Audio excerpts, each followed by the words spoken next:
Norsca. Basically the old world's Vikings, so that's how we're gonna play them. Using only the human units with Viking tactics, and of course leaving our beautiful frosty lands in search of some Christians to raid. So you join me at turn 61 with Norsca conquered. This is our Norway, essentially. And over on the west coast, I've gathered my Great Heathen Army, which is 3 full stacks of Norscan boys, each army kind of different from the other. I tried to make them a little different. One is heavy in the armor piercing, heavy in the ranged. Another is more about the high numbers of infantry to try and overrun the enemy with. And I wanted to try and be as historically accurate as possible with these armies, so I've only got 1 or 2 units of berserkers because there wasn't loads of them. And of course, as everyone knows, the Vikings were well versed in fire magic, so we're going to make sure every army has a firecaster. And as for Wulfric's army, I decided to make that a more elite army, so he's got all the best boys, capable of dealing with whatever we encounter on our adventures. So just like the Vikings, we're going to sail out west and see what lies beyond, and maybe go a little bit south, and a little bit more south, and maybe quite south, until we reach the lands of the most vile creature in all of the lands. It's the elves, particularly the high elves of Ulthuan. On the donut, we're going for it. I'm going to try and clear the entire donut of elves, which essentially means that Ulthuan is our England.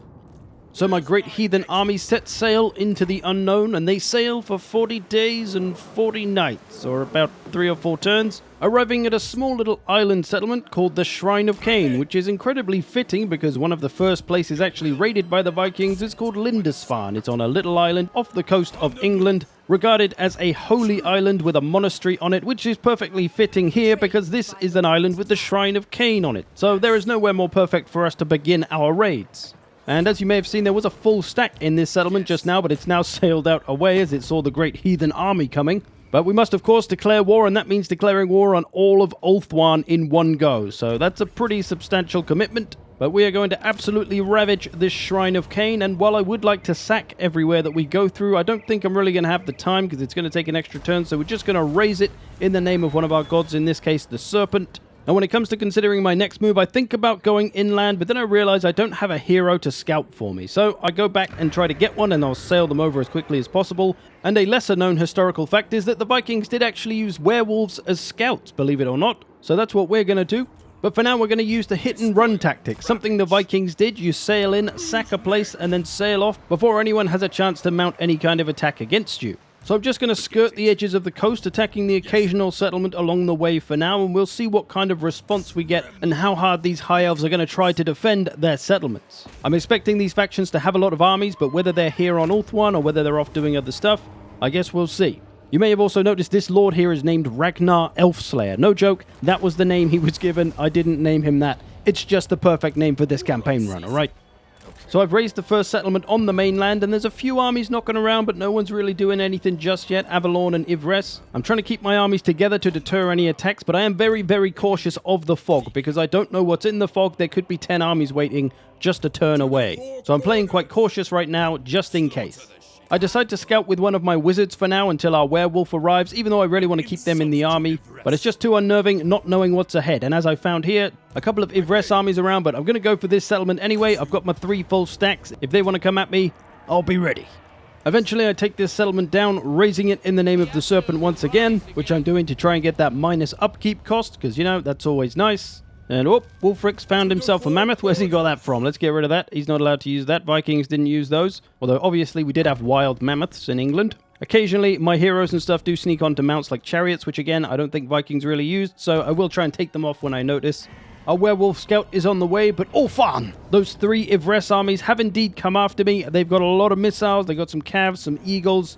This is a big old 6-army 3v3 battle, so let's do it. I start with a bit of an advantageous position as I do have kind of a hill, but the enemy is waiting for its reinforcements, as am I. My main first army, though, I've put over in the woods because they are an ambush party. The Vikings used to love using a cheeky ambush, and that's what we're going to try to do here. It's a lot of Chaos Marauders looking to hopefully get after an exposed flank of this enemy army. And it's worked out quite nicely. The enemy's reinforcements are coming from behind them. Mine are coming from behind my position of the high ground. So my plan is to push forward up this hill, try and draw them into fighting me. They should, in theory, come this way. And then that'll leave the opportunity there for my flanking party to absolutely ravage them in all sorts of freaky ways. The enemy reinforcements arrive en masse. There's a hell of a lot of them to add to the already large enemy army. And they're heading towards the hill that is my defense point. My reinforcements arrive around the same time too, and this is Wulfric's army, so it's all the big boys. I try to set up 2 sturdy lines and then I'll attack from there. The enemy already biting into my plan and coming up the hill to get me. My berserkers are first into the fray, chopping down elves like there's no tomorrow. I'm now just waiting for the perfect opportunity to bring in the ambush attack and looking at all the reinforcements that have come in. There's a lot of missiles back here, there's some artillery, there's some exposed vulnerable units. So now is the time for the ambush to strike. So my boys charge forward out of the trees, ready to cut down all those vulnerable elven archers. And my goodness, is it a glorious sight, seeing all these little vulnerable silly elves running away, running for their lives. Glorious. Overall, things are going okay. We've kind of got a front line established. It's a bit of a mess, but we're getting into the back lines as well. There's some missiles in these trees. We're just trying to disrupt everything as much as possible. Over at the reinforcement point, I decide to put a few of my ambush boys there to meet the units that come to reinforce so that we can essentially cut off their reinforcements, and they won't be able to bring them up to reinforce the rest of their army. Lots of heavy melee fighting ensues at this point, getting a hold of all the spearmen and the archers, trying to take them down, trying to flank as much as possible, and just envelop everything as much as we can. There is a lot of units all over the place though, so it is a big mess. But we still managed to pull off our tactical ambush for the most part. It worked pretty well.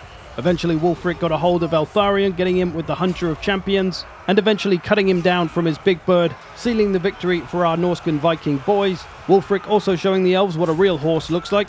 My plan to hold back the reinforcements seemed to work pretty well as well. We kept any more units from really joining the battle, and with a cheeky Sea Fang on the last big clump of troops, that pretty much sealed the deal. And there was our first big battle, a big old 3v3 army battle, leaving a massive dent in the Ivres forces. Now, as my boys sat around replenishing, spreading some chaos, things started to heat up a little bit and got a little spicy, as more and more armies seemed to gather. 3 Avalon armies, a Ulthuan army, and a Tiranoc army, all right within reach of me. So I had to be careful now, and had to get on the goddamn move real quick. As much as I would have liked to keep pushing around and trying to take out Ivres right there, I didn't want to take the chance of being caught by these 5 armies because that would be the end of me. So once again, we took to our ships to make our escape. Moving down the coast with all these armies still in hot pursuit, I find another settlement to go after, this time in the form of Elisali, and I figure I can get this before the enemy armies will be able to reach me, so we can just keep that hit and run going. I'm going to raise everything in the name of the Serpent. I'm also spreading a lot of chaos corruption as I go around here as well. And scouting ahead towards Lothan, I find that the Dread Fleet is around here, so I have a little word with old Noctilus and say, hey man, you hate elves as well? And he's like, yeah dude, they suck. So we sign a little non-aggression in the name of our mutual enemy. Now, given that I've got a lot of money coming in, because Norska kind of makes crazy money, I decide to make a 4th army to bring over, to which I am going to allow myself to get some wolves, because apparently maybe Vikings did use dogs in war, maybe, probably, possibly, maybe not, but whatever. I'm kind of struggling with all the high elf missiles, alright. Still moving clockwise around the donut, I come into another little settlement which I decide to raise, but it runs me back in the opposite direction, straight towards the 5 armies that I'm trying to get away from, which is super annoying. That is a feature I'd like to see changed in Total War, that you should be able to choose where you retreat to and where you run away from raising settlements to, because this kind of thing happens too often and it is super annoying. And, well, there's no reason I shouldn't be in control of my armies 100% of the time, right? Anyway, as you can see here, corruption is coming along nicely in these lands, which is going to give attrition to all these pursuing armies, which is nice. That'll slow them down. And my plan becomes here, just continually moving clockwise around the donut, raising all the settlements I can along the way. I'm not going to be able to raise all of them, because if I stop too long, those armies are going to catch up to me. But if I can significantly weaken all these factions by taking out these settlements, they might be easier to deal with. Moving on to attack Lothan itself for the Lothan faction. If I can take this out, that'll be big, because that's their capital city where a lot of their good buildings are. That should hurt them quite a bit if I can raise this. They did have a couple of armies here, but they've retreated at the sight of the great heathen army. And when it comes to this battle, I decide to fight it just for the fun of absolutely ravaging a nice, clean, high elf settlement with my smelly marauders. As to the plan for this battle, I put a little bit of my army in front of their walls to draw their attention, to draw their fire. And the rest of it was hidden in the trees, waiting for the cheeky ambush to attack a side that was ill-defended. So that's what we're doing here, and I am going to try and capture maybe half the city, rather than just running for the victory objective, as I might normally do. To this end, Wulfric bashes the door down, lets all his boys in. I start capturing the objectives that are on the way to the victory objective. Some Homemasters come along to try and stop us. I send in the Berserkers. They start chopping down the knife ears. One of my reinforcement armies arrives and spills in absolutely everywhere, all over Lothan. Eventually charging through, smashing whatever they want to get to the victory objective. And while I did win via that means, I did capture like 4 of their points along the way, so it's like I took half the city or more. And look at the absolute devastation I've left. Oh my god, so much carnage. Look at all these trees on fire. Why have we lit these random trees on fire? Who's done this? Was this necessary? Anyway, a decisive victory, although I did sacrifice a couple of units for the greater good. I didn't quite realize how strong their towers would be, and they kind of destroyed a lot of my spearmen before they got to the walls, but they're with Odin now. But anyway, that should severely weaken the Ulthuan faction at least.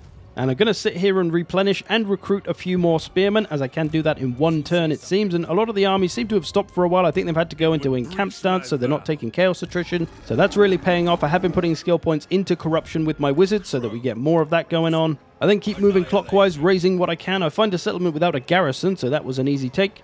I then get attacked by 3 smaller Ulthuan armies, which are pretty much doomed. I decide to fight this, though, to get the best results of it. I've got all 3 of my armies.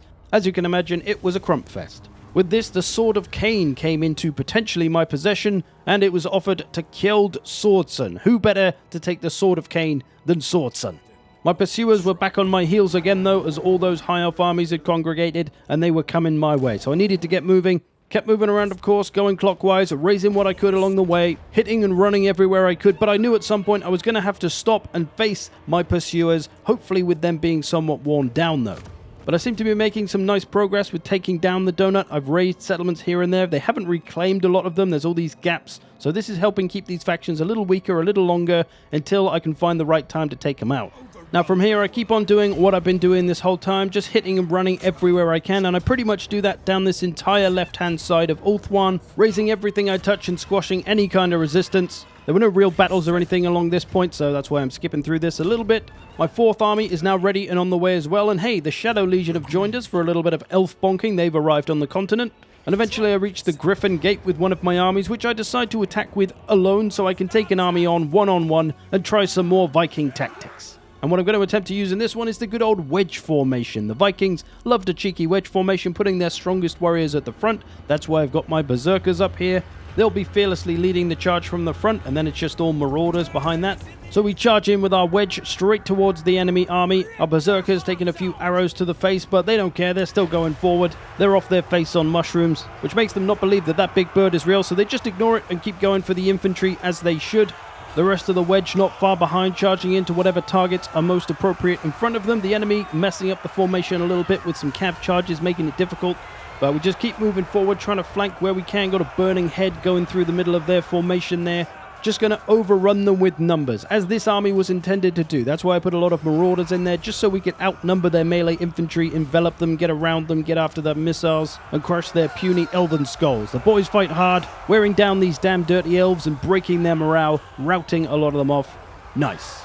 Now, while I do get the win here, this did happen over the AI's turn because I encircled them, because I didn't want to fight them in the settlement. So I'm unable to take the settlement right away, and on the next turn I notice, oh scheisse, that's a lot of armies nearby.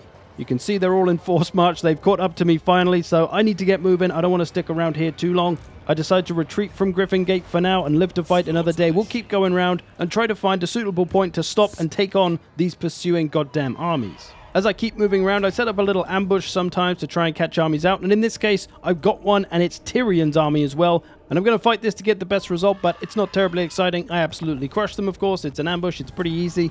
So we're taking out these strong armies here and there, which is taking away some of the strong units of these factions as we move around. I keep raising the occasional settlement along the way, and eventually my 4th army has arrived and is now going to take out little settlements along the way as well, and one of those is Mistnar, a little island settlement near where I first arrived in Ulthuan. I decide to take that and occupy it to try and take this province, and I'm going to raise another army. And who do I decide to get as the general for this army? Well, I decide let's get someone ridiculous. Let's get Surtha Ek, Lord of the Chariot. That's right, we're going to get some chariots. We're going to give him a chariot army, even though Vikings, I don't think, really use chariots. Now at this point, the Donut's still fairly beaten up, but they have reclaimed some of the places I've taken, and I was a bit worried that they were going to do that, just like taking back all the places I've raised, so everything I do is kind of ultimately pointless, but some of the chaos, corruption, and stuff has kept them back from places, but I'm going to keep moving through this province. I'm going to try and take this whole province, because it's actually a really nice strategic position for defending against all the armies that are coming after me, because there's a big old river here, which means it's difficult for them to get across. They're going to want to use the bridge. If they can't, they're going to waste a turn getting over the river. So this seems like the perfect spot to take my stand against all my pursuing armies. It's been fun having them Benny Hill chase me around Ulthuan, but the time has come for them to die and for me to eventually wipe them all off the continent, so Ulthuan will be elf-free. That's the dream. We're We're going to set up some ambushes at the bridge, see if we can lure them into anything silly. Let's see what happens. Well, nothing fell for my ambush this turn, but I did find a little Yvresse army randomly in my territory, so I'm going to take care of that. And while I tried for a few turns to bait the enemy armies into coming to get me, none of them really did. So they kind of played it safe. I think my bridge holding point was working, at least holding them back. And I guess the AI had the problem that, well, all the armies chasing me were from different factions. So it was hard for them to all put them next to my armies in the space of their own turns. And they'd have to just hope that their friends came to help them. And if they didn't, they'd be facing my 3 Norscan armies. So I guess it was kind of hard in that sense for the AI to get me. I figure though, while I've got all those enemy armies stuck there, I should send off another army to start raising up whatever they can. So I send one of my armies to do that, targeting Yvresse first of all. I need to start getting rid of the individual factions, because the less factions there are, the less armies there are going to be. I nearly got rid of Tiranoc just now at Griffin Gate, but I didn't quite. I wish I'd raised it now, because now they'd be out the way. But as you can see, it's getting a bit messy and a little crazy over here. There's so many goddamn armies in this area. Eventually, Attain does make a push on us with 3 big old stacks against 2 of my stacks and the garrison, which is pretty much a full stack as well. So it would be a big, another 3v3 battle. But honestly, these battles are so horrible to fight with the way you have to wait for reinforcements and stuff, and they kind of trickle in. It's really annoying. I don't really find them fun. And if I auto-resolve, I'm going to lose most of my army. So I decide to retreat for now because I know I've got another army nearby which I can bring over to maybe get a better auto-resolve result and get rid of these 3 armies. In the meantime, my other army coming down the coast is going to start raising stuff up of Yvresse to weaken them. And now, because I've raised enough things in the name of the Serpent, I've hit level 3 and I get those goddamn Challenger armies coming after me now as well. So I've got those to worry about, which is not terribly helpful given my current situation, but they should be a fair distance away, not a worry for now at least. So I bring my other nearby army over, which is Wulfric himself with the elite army. And I forgot about, guess who else I've got to bring into the action? Good old Surtha Eck and his little army of chariots. And because I completed the level 3 allegiance to the Serpent, I've got Kihar the Tormentor, who was most definitely probably a Viking, right? So I throw him in there as well just to get the better auto-resolve. And bing bada boom bada bong, there goes 3 Attain armies. Which is nice and all, but there's still 5 other armies over here as well.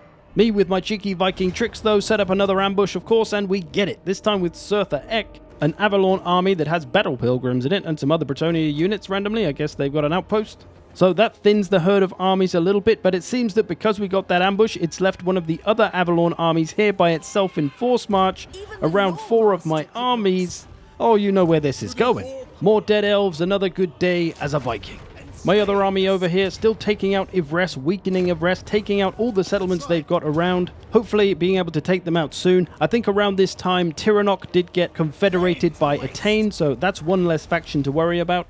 But it feels like despite my best efforts, even though I'm killing off these armies, more of them seem to be appearing. There's now 3 more Attain armies up here, although one of them might be a Tiranoc army that got confederated, but still, it feels a bit futile. Eventually, though, I get a bit of a break as one of the armies gets separated, and I decide now's the time to strike. We need to push out and get aggressive on these bastards, and come what may. I try to get a hold of that lone army, but it gets away from me, but I am able to reach the settlement, so I'll take that instead. As long as elves are dying and crying, I'm doing Odin's work. Over with my other armies, I managed to take Tor Yvresse with a little help from Surtha Eck. And at this point, we got them on the back foot. Tor Yvresse only got 3 settlements left, little ones as well, so they don't have much going for them. Attain is scattered all over the place with a few random settlements, and it's only Avalon that's the real big problem here. Back in the north, and Attain has still kind of got its armies spread out. I was expecting them to all congregate on my 3 armies, and then we'd end up in another 3-on-3, but they haven't. They're still kind of apart, so I keep moving around, attacking what I can, going to get rid of one of the gates here. Now I'm going to make a bit of a ballsy play here, having 2 of my armies together, 1 in ambush, trying to get the ambush, and 1 army by itself. Ragnar Elfslayer, a little bit on his lonesome, but I feel confident he should be able to retreat away if a couple of armies come after him. And we managed to get the ambush once again. I am trying to stick to the trees as much as possible with these ambushes, trying to get that 70% ambush chance, because it just helps so much. And it's an army of elf missiles. I cannot resist just absolutely smashing this to pieces, so I gotta fight this battle. There's nothing I love more than crunching up some elf archers. So I set the ambush with some of my marauders off to the right side, doggos and cab over there, and then I've got more infantry over the other side to sandwich them. But every good ambush should start with a burning head straight through the middle of the enemy column, just to make sure they are truly terrified in this situation, being attacked at night as well. Burning head comes in, then your ambush. What a horrible, horrible time these elves must be having. It's fantastic. And then, of course, the absolute savagery ensues, getting a hold of all these archers. My berserkers charging in there, got the doggos in there too. And I do find it pretty fun playing this heavy ambush style in a kind of almost beastmen way, because they're pretty good at their ambushes. And then just hitting the enemy with lots of big, heavy infantry and overrunning them with numbers. Lovely. Wulfric's been doing his part throughout this campaign, slaying elves like there's no tomorrow, making sure that, whoa, that one got punted, absolutely punted, that elf. I think if you listen closely, you can actually hear what happened there. John, he's behind you, John. Hey!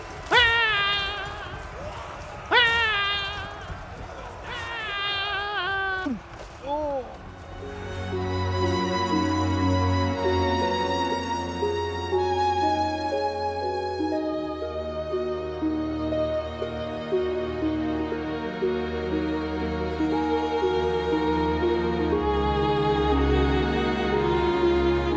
And with the defeat of John the Elf, we get a decisive victory. But that attack is quickly followed up by a double attack from a double army against my double army, so we got a big 2v2 on the go. I once again attempted the wedge formation, this time with 2 armies, so it was a mega wedge. Mega wedge. I had champion great weapons at the front, followed by berserkers, followed by the normal champions, and then all the marauders, ready to wedge themselves in there. But this formation, in all honesty, it doesn't work the best. To be honest, it's quite prone to flanking, which will mess up the edges, and then there's potential for stuff to fly into the middle, and if it does, then it messes up the middle, and then it's just hard to organize. And it pretty much quickly becomes a massive mess, which is how this battle went. Massive mess. Managed to get the win though, so it's fine. But I do not recommend the wedge formation. Maybe if I hollowed it out so it's just like one big chevron line, it would be better. But who needs tactics when you're a Viking? Just hit things until they're dead. But this turn isn't over. Another attack coming in, this time on my lone army, Ragnar Elfslayer. As I said, hopefully he's able to retreat out of range of this. 2 armies, he is. Although it's still not over, as my armies that were kind of coming down the side and attacking all the settlements has been attacked by Ivres. Gonna retreat from this one as well, try and get a better option, and then we get attacked again, and it's a one-on-one with an army, gonna get a defeat, so we're gonna fight this. I do. Pyrrhic victory, that shit though. That was the most jam-packed turn I've had in a while. On to the next turn, and I'm being besieged by that Ivres army, but now if I attack them, I'm able to get a Pyrrhic victory, although it is going to cost me most of my armies. But I decided to go for it just to get rid of this big Ivres army. I can rebuild another army. I've got a ridiculous amount of money at this point. It's kind of stupid and overpowered, but there we go. That's Ivres's armies mostly dealt with. We should now be clear to try and finish them off completely, although whether we can raise another army before they do is another question. Now the final thing to do before I can lay into Avalon is get rid of these goddamn Ulthuan armies up here, which doesn't appear to be too troublesome, although one of them, the big one, does manage to get away as it runs away here, which does leave the other one isolated as it's in force march and I'm able to take care of it. But the other one does a runner into the ocean on the next turn, so I just forget about them for now and start to head towards Avalon, who, speak of the devils, do attack me at Phoenix Gate, which I am currently in possession of. But when I see an army with 4 arcane phoenixes in it, I decide to auto-resolve that one because those can be goddamn annoying to fight, not to mention all the other flyers they've got. And with that, we destroy 2 Avalon armies, which clears the way for me to now push in to the inner ring of the donut. From here, we're going to speed through a little bit because it's much of the same. I'm setting up some ambushes, getting those to get rid of armies, and then just raising all the settlements I can.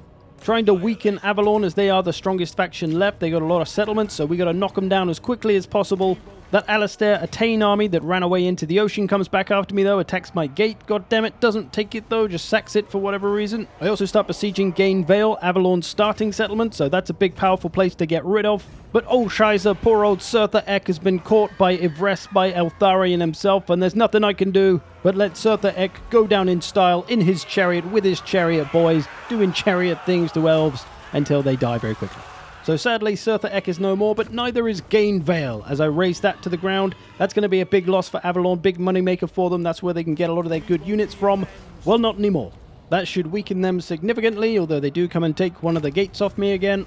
Eltharion attacks another settlement that I have where I was rebuilding that army that got destroyed earlier, and unfortunately for him, I'm able to get a Pyrrhic victory on this, so you know I'm going to take it. And I've still been raising everything else with all my other armies as much as possible, trying to just dwindle these armies down, and I pretty much got the right side of the donut clear of elves, so we're nearly there.